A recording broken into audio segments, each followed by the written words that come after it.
Corona રસીના સર્વેમાં જોડાયેલા 2000 કરતાં વધુ શિક્ષકોની રજાઓ રદ કરાઈ। શિક્ષકોએ લાંબી રજાઓ માટે હેડ ઓફિસની મંજૂરી લેવી પડશે અને હેડ ઓફિસની મંજૂરી બાદ શિક્ષકો રજા પર જઈ શકશે। મ્યુનિસિપલ સ્કૂલના શિક્ષકોની રજા માટેનો પરિપત્ર તમામ સ્કૂલોના શિક્ષકોને મોકલાયો છે। હેડ ઓફિસની રજા લેવાની સૂચનાને પરિણામે શિક્ષકોમાં રોષ છે।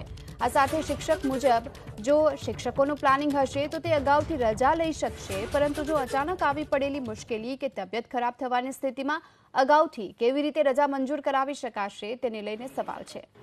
શાસન અધિકારી મુજબ સર્વેમાં કોઈ મુશ્કેલી ન પડે તે માટેનો આ નિર્ણય લેવાયો છે।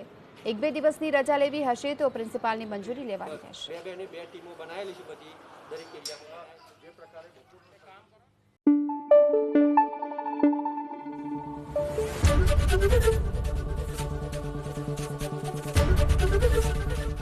एबीपी अस्मिता, गुजरातनी अस्मिता।